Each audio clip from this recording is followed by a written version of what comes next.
Kailan ka huling nagduda sa Diyos? O ilang beses mo nang pinagdudahan ng Diyos kung Siya'y buhay, kung Siya'y nagmamahal sa iyo?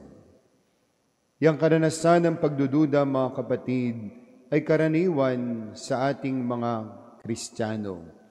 Karaniwan yan sa ating mga Katoliko.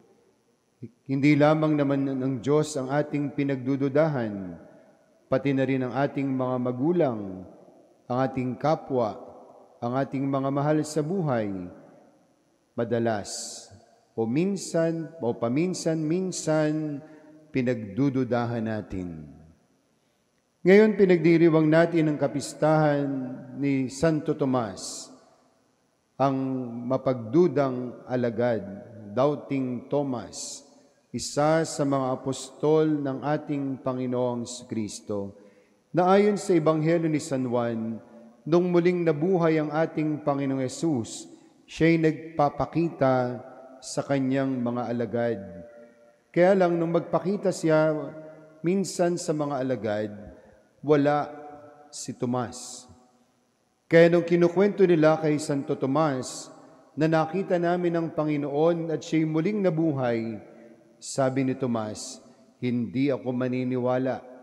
Kailangan makita ko mga sugat, mga butas sa kanyang kamay at sa kanyang tagiliran, at kailangan kong maipasok ang aking mga daliri doon. Sa malad sabi, humihingi ng palatandaan si Tomas. Humihingi siya ng ebidensya para talagang siya'y maniwala. At anong sabi ni San Juan, mga kapatid? Pagkalipas ng 1 linggo, nagpakita uli si Jesus. At anong sabi sa kanya? Tomas, ito ang aking mga sugat, ito ang aking mga daliri, ito ang aking tagiliran. Ipasok mo ang iyong mga kamay. Ito ang aking sugat, tanda ng aking pagkamatay. Ipasok mo ang iyong mga daliri. Sa hiya ni Tomas, anong sabi niya?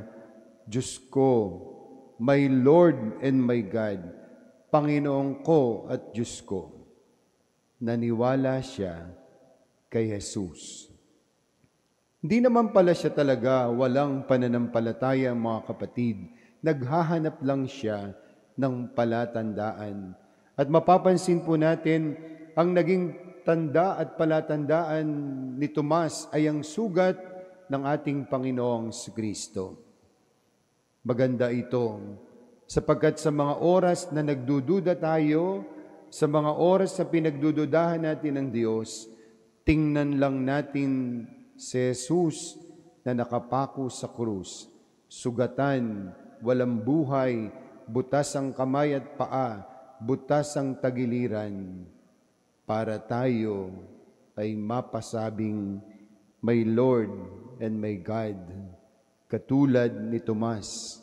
Sa mga sakripisyo, sa mga sugat, sa pagpapakasakit, mga kapatid ng Diyos, sa krus ni Jesus, sa mga oras ng ating pagdududa, doon tayo tumingin at malalaman natin, minamahal pala tayo ng Diyos. Hindi pala tayo pinabayaan ng Diyos, lalong-lalo na sa mga oras na tayo'y may karamdaman, na tayo'y may problema, na tayo'y nalilito sa ating buhay. Sa sugat ni Jesus tayo tumingin. Ganon din kung minsan nagdududa tayo sa ating mga magulang. Kapag hindi natin nakukuha yung ating gusto, kapag hindi tayo napapabura ng ating magulang, minsan nagdududa tayo. Umamin man tayo sa hindi, maraming mga anak ang reklamo sa mga magulang, hindi naman po ako mahal ng magulang ko, hindi naman po kami minamahal, hindi ko po naririnig, Father, na sinasabi ng parent ko, I love you, mahal kita. Hindi ko po naririnig yun, Father. Marami tayong pagkakataon, nagdududa tayo sa ating mga magulang. Siguro maganda, tingnan din natin yung kanilang mga sakripisyo sa ating buhay. Tingnan din natin yung mga pinagdaanan nilang dusa para tayo mabuhay nang maisip natin, hindi naman pala kami pinababayaan.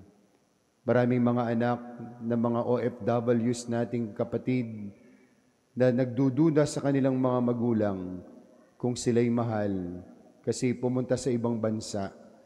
Siguro tingnan nyo lang yung sakripisyo nang mawalay ka sa pamilya mo, nang mahiwalay ka sa mga anak mo, na magtrabaho ka sa ibang bansa. Yung sakripisyo ang magpapakita sa atin na minamahal naman pala tayo ng ating mga magulang. Ang challenge ko dun sa mga anak na nagdududa sa kanilang mga magulang kung sila'y minamahal, titigan niyo yung mga kamay ng mga magulang niyo. Titigan niyo yung palad ng mga magulang niyo, makikita niyo kung gaano nakapangit sa pagtatrabaho, kung gaano nakapangit yung kamay ng magulang niyo dahil nagtrabaho, nagsakripisyo para kayo'y mabuhay.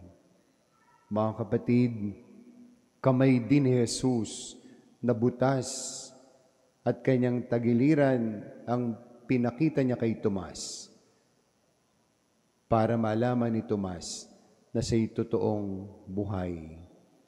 Sa oras ng ating pagdududa sa Diyos, sa ating mga magulang, tumingin tayo sa kanilang mga sugat. Tumingin tayo sa kanilang mga sakripisyo at malalaman natin, minamahal tayo ng Diyos, minamahal tayo ng ating mga magulang, at hindi tayo ni minsan pinabayaan ng Diyos at ng ating mga magulang.